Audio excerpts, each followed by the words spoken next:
이집트에서 오래전부터 내려온 전설의 미라 파라오의 저주. 그런데 말입니다. 이 파라오의 저주가 올해 이집트를 발칵 뒤집었습니다. 뭐죠? 이집트의 파라오의 저주가 뭐 나왔습니까? 지난 3월 이집트에서 발생한 수에즈운하 좌초 사고, 국제 핵심 무역로인 수에즈운하의 통행이 막히면서 전 세계적으로 물류 대란이 발생. 그 피해액은 무려 10억 달러, 1조 1,177억 원에 달할 것으로 추정됐는데요. 그런데 사고 이후 일각에서는요. 이건 파라오의 저주다. 왕의 안식을 방해하지 마라. 수에즈운하 사고가 파라오의 저주라고 주장했습니다. 무슨 말이죠? 이게 수에즈운하고 무슨 상관이에요? 갑자기요?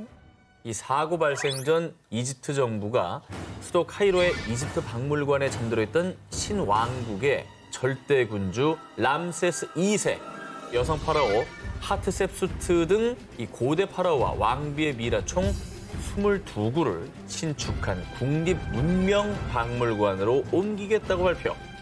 그리고 수에즈운하 사고 발생 3일 만인 3월 26일에는 소하그 지역에서 열차 추돌 사고로 32명 사망. 그 다음 날엔 카이로에서 건물 붕괴로 18명 사망. 불과 며칠 새 각종 사고가 발생했습니다. 근데 중요한 건 사고들이 났으니까 네. 저 같으면 두려워서 그냥 계획을 취소할 것 같거든요. 아하. 옮겼습니까? 현지 시간으로 지난 4월 3일 파라오 골든 퍼레이드가 진행됐습니다. 됐어요? 와, 진행했네 그냥. 야, 진짜 국가 행사다 완전히. 파라오 골든 퍼레이드는 오케스트라와 대합창단이 장엄한 곡조를 연주하는 가운데 전통 의상을 입은 무용수들과 의장대, 군악대 행렬이 이어졌고요. 고대 이집트 파라오 장례식 때 쓰던 목선을 본뜬 운구 차량들의 행진이 거행됐습니다. 야, 이거 자체가 진짜 엄청난 문화 대행사였네요. 골든 퍼레이드네 진짜.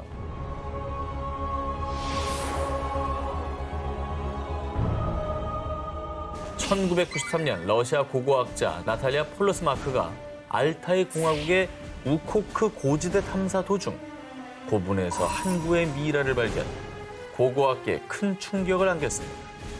약 2,500년 전 25살에 사망한 왕족으로 추정되는 미라, 얼음공주.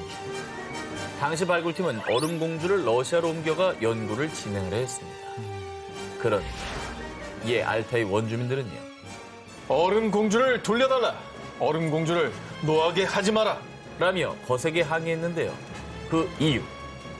전설에 따르면 먼 옛날 얼음공주가 영토를 침입한 다른 부족들과 싸우다가 전사. 하지만 사망 직전 이런 유언을 남겼다고 합니다.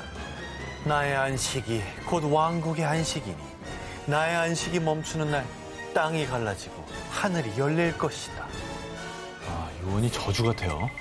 무서워. 역시 뭐 파라오의 저주처럼 나의 안식을 방해하지 말라라는 내용의 저주였던 거네요. 하지만 발굴팀은 얼음공주 미라를 러시아로 가져갔습니다. 불길하다.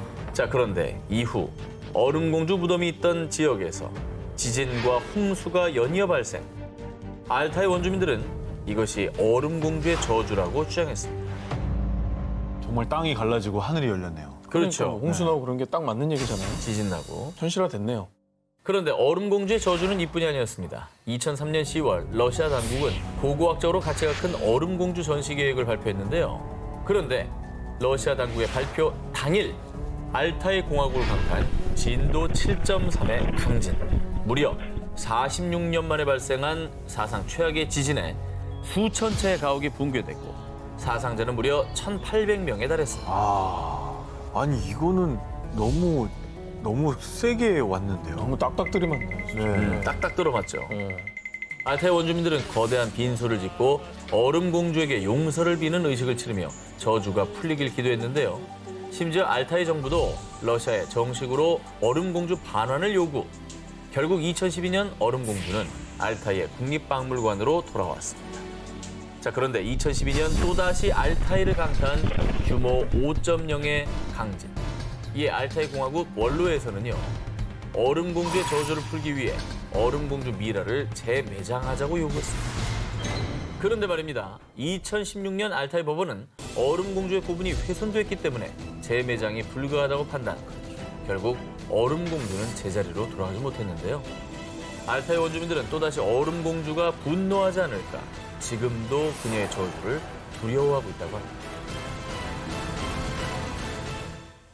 지금으로부터 150여 년 전인 1860년대 이집트.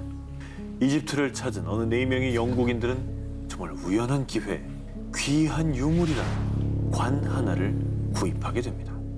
그런데 실제로 그들이 구입한 관은 고대 이집트의 문화재로 신분이 높은 한 여성의 미라를 넣은 관이었다는 것을 알게 됐습니다. 이 관을 구입한 4명의 영국인은 관을 구입한 직후 한 명은 이집트에서 온데간데 없이 실종됐고요. 또 한 명은 의문의 총격으로 팔을 절단. 그리고 나머지 둘은 목숨을 건졌지만 전 재산을 파산당하고 말았습니다. 그 뒤 이집트를 떠나 영국으로 옮겨져 한 재력가에게 인수됐는데요.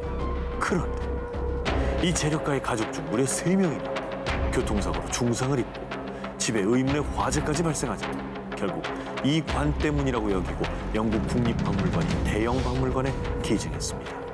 결국 이 관은 언럭키 머미, 불운한 미라라고 불리며 영국 전역을 공포에 떨게 만들었는데요. 아, 너무 끔찍해요. 이게 계속 불운이 이어지고 있으니까. 그게 그지? 진짜 저주가 있나 봐. 사실 이 관의 주인은 젊은 나이에 죽음을 맞게 된 이집트 공주로 내가 죽거든 나일강에 묻어라. 누구든 너를 나일강에서 멀어지게 하는 자는 죽음의 저주를 내릴 것이다. 무시무시한 저주를 남겼다는 건데요.